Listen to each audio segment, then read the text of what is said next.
Perkenalkan, nama saya Darsini Apriliani, saya dari kelas 11 LKC.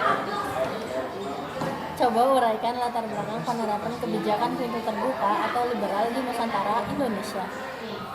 Pada tahun 1865, kaum liberal berasal Belanda berhasil memperoleh kemenangan politik. Kemenangannya yaitu membawa perubahan tata politik beserta kebijakan-kebijakan di Belanda dan terbawa pula ke tanah jajahannya, termasuk Indonesia. Pada tahun 1870, sistem tanam paksa secara dihapuskan dan diganti dengan politik liberal atau politik pintu terbuka.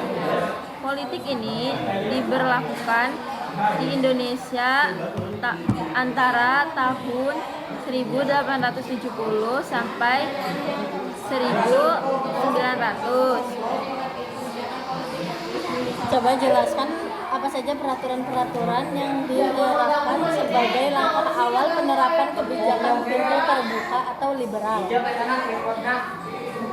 Undang-Undang Bendahara tahun 1864 yang mewajibkan anggaran belanja Hindia Belanda disahkan oleh parlemen dan melarang mengambil keuntungan dari tanah jajahan. Undang-Undang Gula Surpreser tahun 1870 yang mengatur perpindahan perusahaan ke tangan swasta. Undang-Undang Anggaran Agraris tahun 1870 yang menetap dasar-dasar tanah menurut undang-undang yang dicetuskan MRD Wal, seorang menteri jajahan yang perniagaan perusahaan swasta diberi kesempatan menyewa tanah negara untuk 75 tahun atau tanah petani untuk 2 tahun atau 5 tahun. Jelaskan faktor-faktor pendukung diterapkannya kebijakan politik terbuka atau liberal di Nusantara, Indonesia.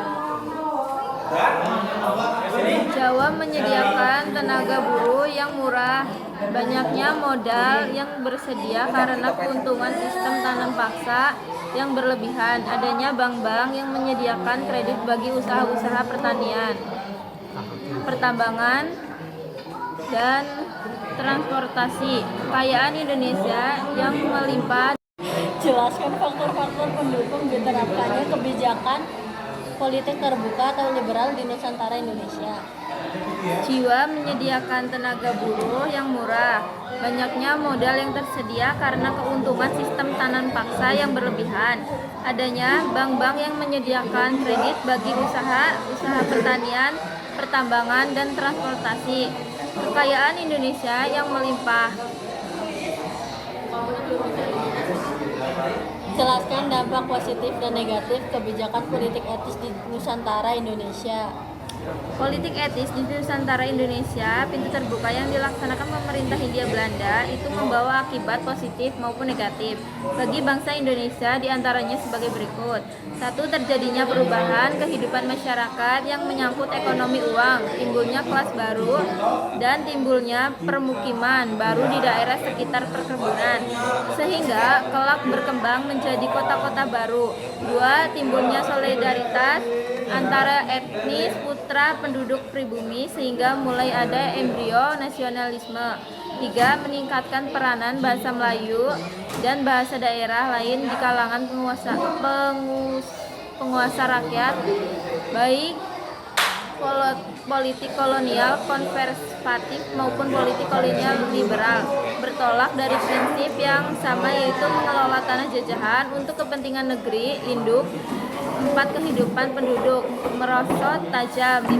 Eksploitasi rakyat secara besar-besaran. Sekian dari saya. Wassalamualaikum warahmatullahi wabarakatuh.